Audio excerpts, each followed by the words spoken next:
Now first tell me how old, what class are you in? So you are all of 10 or 12 years old? 12. Okay, that's nice. So now I'm not going to be talking down to you. I'm not going to be giving you any lecture, first and foremost. Now you tell me, or any of you tell me, what shall we talk about? Why are you here? Yeah, tell me. Take a mic. Take a mic. Yeah. Say, tell me your name and which school do you come from? My name is Ritika Rabhan and my school name is St. Joseph Convent School. Okay. And I am in 6th day. We shall talk about your books and how you written your books and all. So do you all want to hear that? Or is she being a bit of a intellectual nerd? Do you people want to write? Do you want to write? Do you want to write stories? Do you want to write for cinema? Do you want to write? Yes. Yeah? So, okay, let me tell you the first thing. I'll tell you how I started writing. Shall I tell you that story? Yes. Because it's all about stories. So, you know, when I was a young girl of about 17, which was many, many years ago, I was also studying in a convent. And I studied in a beautiful convent in Delhi called Convent of Jesus and Mary, where today the Prime Minister of Burma, she was also my senior, she was studying there. And it was a lovely school and there was a lovely cathedral. And in my days, there used to be a thing called Soldiers of God, a little booklet, and we used to read that. And there it was written, good deed for the day. Beautifully written, which we could all understand even when we were young. So when you are in a convent, you are dying to talk good English and you are dying to, you know, write well, all that. It carried on, but I never did get very good marks in my essays, let me tell you, never. Then I went to college and there was a lady called Mrs. Vasi who, after retirement, had decided to come and teach English. She was, I still remember, a short, dark lady who spoke with the impeccable accent because she had studied in Oxford. Do you know where Oxford is? So, all of you who want to study English, you should know where Oxford is. It is in England, in the middle, and that's where all the top people of the world, even the American presidents, go there to study. They do summer courses. Whether it is Imran Khan or Bill Clinton, they all go to Oxford and study. And there, they don't say that we study English literature. They are very stylish. They say we read English literature, right? So they are a very stylish lot. So you should know that the Oxonian accent is supposed to be the most tosh, the most fashionable accent you speak on. Okay, so here was this lady who spoke this Oxonian English. And I looked at her with great admiration and I was dying to be her favorite. As you know, we are always dying to be favorites of our teachers. So I struck lucky. She decided she liked me very much. And she put me in the school magazine, in the college magazine. We used to have a college magazine. She put me in the editorial. And then she said to me, darling, you must write an essay for this magazine. So I said, sure, I will. I took 2 weeks to write an essay which was supposed to be my first day in college. Now what did I do in those 2 weeks? I looked up the dictionary, looked big words, wrote heavy sentences and really struggled over it, and then I took it to Mrs. Vasi. She looked at it and she said, and what is this googly dook that you've written, darling? So I said, but I've written an essay. She said, I wish you would write as you speak. But do you think I listened to it? Naturally, my essay was not published. And I tried very hard to be a writer. I didn't succeed. Then many years later, when I finished my first MA in Bombay, I got a chance to, another lady took a fancy to me, and she was the editor of Femina, and she asked me to write. There too, I tried very hard not to use the dictionary because I'd remembered my first essay which was rejected using all those big words. So I wrote a very nice essay, very simply, tried to write as I would speak. Of course, I wasn't successful, but it was published. And then I started writing, and after many years of writing almost 3,000 words a day, I finally managed to write like how I would speak with you people. So when you say, how did I write? It took me a long time to write as I would speak. And that is the best way of writing. Personal, anecdotal, and how you would speak as I would speak to you. But what happens is normally we think writing, you must write lofty. Now, all of us can't be great, experts who get big prizes like the Nobel Prize for Literature, which has gone to a man from Norway who writes about a different kind of reality of Norway. So we can't all be writers like that. So shall I read you a little thing from my book on Raja Ravi Varma? Now, first and foremost, I want to, how many of you like art? Oh, wow. All of you. Now that makes me very happy. Because, in my days, when we were growing up, anybody who did art was a loser. Okay? Because you were supposed to be poor, you never made money, and all losers did art. So, but now I see all of you like art, and I'm going to talk to you about an artist who was called Raja Ravi Varma. He was actually a Raja. He came from a royal family of Travancore. Do you know where Travancore is? Anybody here from Kerala? Okay. Do you know where Kerala is? You all know? If you don't know, go back home and find out where it is. That would make me very happy. It's in the eastern coast of India. You get the best coconuts there, and you get lovely dosas from there. Okay? Now, Kerala was a great place for the landscape, very green, very beautiful, lovely houses, and a particular kind of architecture. Raja Ravi Varma started painting, and what was his greatest thing for India was that he was the one who started printing, making many repeats of the images he did. And this was called chromolithography. Okay? He brought a press, he brought this German man who was a great businessman, and that is why I've called this book Raja Ravi Varma, the man who gave a face to the gods. You see all the calendars, you see the Lakshmi, you see Ram, Sita, Lakshman. Now this is what he did. He made a lot of calendars for people, and he used real women. Now I have my friend Sohini sitting right here, who's a beautiful dancer. Once I finish telling you the story, I think I'm going to surprise all of you by asking her to do 1 or 2 poses, because that will be very nice. And she's a very beautiful woman.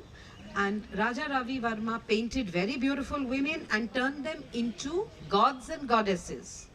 Lakshmi, stories from Shakuntala, Kalidas. So I'll just read you a little bit so you will understand how simply I have tried to write about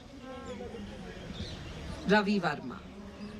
So I'm going to talk of the fact that how Ravi Varma started learning painting. Inside the fort, in the palace that he lived, Ravi Varma watched the court painter Ramaswamy Naidu at work. From Ramaswamy Naidu, Ravi Varma studied the traditional style of Tanjore painting, the work of Alagiri Naidu, who was a painter of this technique.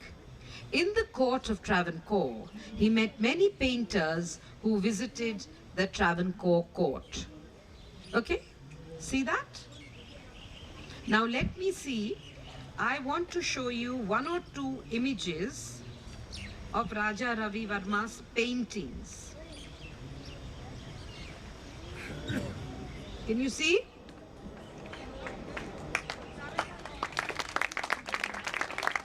So, Ravi Varma was a very smart young man. What he did, after he made all these paintings, which everybody in calendars you saw, he also made stickers for matchboxes. Okay? So in matchboxes, like you see, you buy matches kharidte hai na ghar mein, aur usme you see different things. So he made these stickers. And I don't know, have you ever gone to a shop which sells cloth? There are those stickers which are put on the cloth when you fold the cloth. So here is a sticker he made. This is for Woodward's Gripe Water. So he brought in advertising as well. So when you become an artist, in those days, of course nowadays if you become an artist you make a lot of money by selling paintings. In those days he couldn't sell so much. So what he did, he found different ways. He made calendars, calendar art was sold, he made stickers, he did advertising work. So there was no difference in what he did. He was into advertising, he was making paintings, he was making commissions for the portraits of Rajas and Maharajas. Yeah? So this is the story of Raja Ravi Varma, how he became so important, and he also brought different techniques of painting from the Dutch masters. Here are some more paintings. And he's also called the father of modernism. Why was he called the father of modernism? Because he started using the canvas. In India, till about the early part of the 19th century, we never used canvas. He started using the canvas. He did commissions on canvas. He started using oil colors. Indians never used oil colors. We made our colors from pigments. Yeah? Neel. Ghar mein neel hota hai na? When you are washing white. So from the neel, you get the blue. You put haldi in your food, right? Now from haldi, you made yellow. You see the flower pots in your house, they put that madder color, geru. From there, the Indians used to make color and they used to fix it with gum. Okay, and that's how miniature paintings were made. Raja Ravi Varma brought in an added dimension. He had a Dutch tutor, his paints came from the West, mixed it with linseed oil, used the canvas and brought in a new language. When you bring in new things, that is what is called modernity, modern technique. So he was a modern master. So I'm going to end here because I've spoken enough. I'd like you to ask me questions and I'm going to ask my friend Shohini to show you how Raja Ravi Varma looked at dancers, and she'll just show you how you stand straight, how you divide your body into three in a Tribhanga. She's a Bharatnatyam dancer. Now, does anybody know what is Bharatnatyam? Yes, ma'am. Say. No, say. Okay, I'll tell you. Bharatanatyam is one of the Indian classical dances which comes from Tamil Nadu. And it lays down the grammar of dance. So she's going to show you 2-3 poses so that you will see how painting and dance, because the body, how they are interconnected. Do you mind, Sohini? Because she's actually a teacher. So it'll be nice for you people. Any of you learn dance? You have? So, yeah, please. So you never know. When you see this, you can all maybe start doing dance. It's very good for the body. We are doing Durga, you know, has 3 eyes, right? So 3 and... Why don't you try it with me? Yeah. Just with some mudras. Yeah. 3 and this is the 3rd eye. What about the boys? Why? What about the boys? You don't want to do? शर्म आ रही है. This is Krishna with the flute. चलो लड़के लोग कृष्णा बनो. Very nice. Krishna with the flute and with his feather. And this is Radha. She hears the sound of the flute and looks for him. And here eyes. Books, all of you read and write. This is Ma Saraswati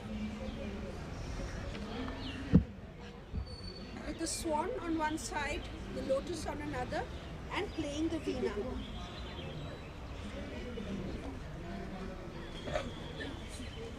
This is Durga with the trident, Trishul. Okay? Thank you. No. हाँ बोलो बोलो हाँ. Here, take this. No, she's coming. Ma'am, please, it is my request. Can you do a dance on a music? Today not possible because I need my costume and music, but another time. One One more okay. pose she can do. Yeah. Which one do you want? Shringara you wanted, no? So Shringara is love, music, spring. Vasant. So we show nature, flowers, honeybees, birds, fish in the water, lotus, snakes, and yourself. Yeah. It was absolutely beautiful. Thank you. Thank you, Alka. So now you see there is beauty in art, in painting, and where does it all come from? Music, dance, poetry. So you draw all that, right? And then you write. That gives you inspiration. Okay? So now I want you to ask me anything you'd like to ask me. Any questions? Anything at all? After this, somebody else has to ask. Only one girl is asking. Yes, that boy also.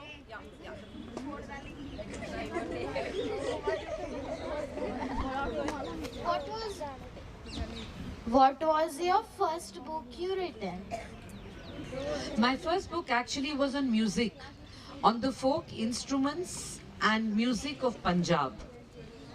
So when I got married and moved from Bombay to a little place called Chandigarh, I used to see a lot of performers, you know, the ganjams, people playing the sarangi, iktara, drums, and slowly I started seeing all those people disappearing.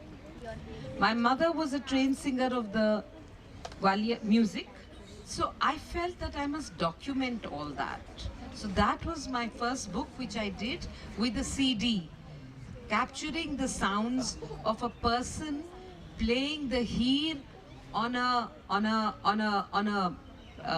what is it, Vanjali, on a flute, and watching the bean cars when they would catch a snake, what tunes they played. So I documented a lot of that. It was a lot of field study. Or your first poem? Poem I can't write. Don't have that creativity. I wish I could be a poet. That's, you know, Plato, one of the greatest philosophers from Greece, said, all art is imitative except poetry. Poetry is the highest of all art. Now, I want that boy was asking a question. Yeah, give him that. The you are artist? Did you draw some sketches and etc.? So I am an art historian, but I learnt photography. Sketching and drawing, if I tell you, are very solitary activities. You have to have, it's almost like meditation. Yes, I do. You do? And you draw every day? No, every day not possible, so I draw every Sunday. No, you should draw every day. I will try. Yeah, because it only requires 5 minutes. Sketch anything. So when you get out of bed, I'll tell you why. You know, I have a very good friend. His name is Jatin Das. Look him up. Jatin, second Das, Das. He's having a big retrospective at the National Gallery of Modern Art. He's 83 years old. And every day he makes 30 sketches even today. So make one sketch a day. Just one sketch. Okay. Anything. Draw a flower, draw your mother, draw a bottle, just one. Don't go to bed at night without drawing one. Okay. Keep a little diary and see how you'll improve. Thank वो लड़के को भी दो. Yeah. From how many years you have started writing the books? Well, 80, 90. I've been writing for the last 26 years. Much before you were born. There's that boy there. Yeah. Ma'am, Yeah. hi ma'am. Hello. How much stories did you write till now? How many stories? Did you write? I don't know. I haven't counted that because I put many stories in my books also. But at least 50, 60 stories I must have written. Incidents. Yes, ma'am. That girl at the back. Yeah. That. Hello, ma'am. Good evening. Good evening. With your talks, I heard that I understood that you're really passionate about music. Can I know why you're so passionate about it? That's a lovely question. But before I tell you that, I have to make one confession. I'm very besura. Yeah. But I love music. Because my mother was a trained musician. She was, you know, in radio you have A-class artists. She was an A-class artist. And what was very beautiful about my mother was every morning at 5:30 she would get up and do riyaz. And I would get up listening to those sounds. Sa re ga ma. And she would do an alap, sometimes a bhajan, sometimes a tarana, whatever suited her mood. And what was so beautiful was that slowly, I didn't even realize how much I started loving Indian classical music. Because I told you I was in a convent and I was in a school choir. And I knew more about soprano and alto and all that. And when you are young, you like to show off, you'd want to go to the opera. But what you hear when you are young, and because it's your mother, there is a relationship. It just grew on me. And now, music, you know, there's a play of Shakespeare which says, if music be the food of love, play on. I love music at any time. Whether it is in bhajans, whether it is just listening to meditative music, trying to put yourself to sleep after a very neurotic day. It's just part of my system because it was part of my mother's consciousness. Thank you. And thank you for that question.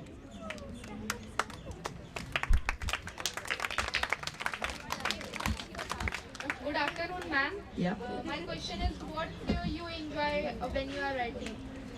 What do I enjoy when I'm writing? That's a very tough question. I'm just trying to think, what do I enjoy when I'm writing?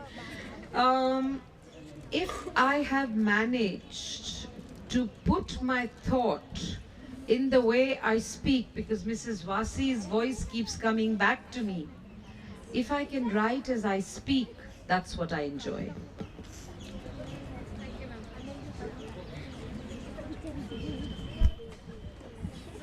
Ma'am, what is your recent book about? Should I talk about the Ramayana? Yeah. So my latest book, which unfortunately is not here, this is being brought out by Neogi Books, which they are calling Perky Parrots for young adults. And I've written the Ramayana. But I've not written the Ramayana like, the whole story of Ram and Sita. No. I've done an introduction on the Ramayana, how the Ramayana is one of the most popular books in India, pan-India, Indonesia, Sri Lanka, how popular it is, how many different kinds of Ramayans have been written, folk, classical, but I have done it. I've chosen 15 characters of the Ramayana. And that is how I've written it. It's not the story of only the Ramayana, which I've done my own interpretation, how the Ramayana affected me. Because what happens ultimately is, after some time you write what you are exposed to maximum. So my father knows the Ramayana by heart. Unko kanthit hai. So every time I talk to my father, he gives me examples from the Ramayana. So I chose characters which interested me. Like for me, Urmila. I don't know how many of you know Urmila. Yes. So Lakshman's wife for me is the unsung heroine of the Ramayana. So I've written about her. I've written about my own feelings about the characters. Okay? Okay. After her, you. Good evening, ma'am. Good evening. I have a question that when did you first realize that you want to be a writer? In college actually, when that lady asked me to write, I thought how when you are young, all what you think is how well known you'll become. I said, if I write in the college magazine, everybody will know me. So I wanted to be a writer because I wanted everybody to know me. Yeah.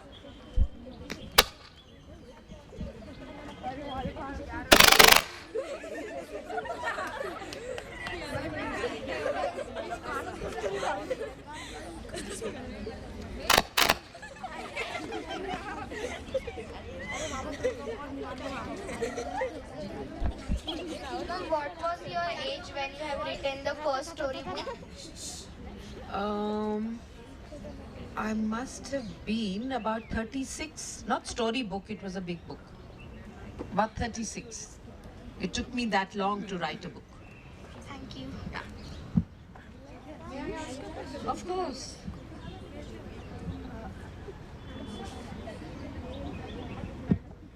In the Ramayana, which I'm waiting to buy and read, have you written about Shanta, Rama's eldest sister? Or No, I didn't write about Shanta.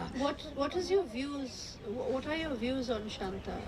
If you would care To be discuss? very honest, I have not studied Shanta so much. So I would not want to make a public opinion. Maybe I can talk to you later about that. Because now the Ramayana has become a very sensitive topic. And one has to be very, I'm a little nervous about how my characters are going to be evaluated, because they are very personal. I have deep admiration for Ravan. So I have written about it in a very admiring way, what a great scholar he was, what a great Veena player he was, what an enlightened king he was, what a devoted husband he was to Mandodari. So I've written that aspect.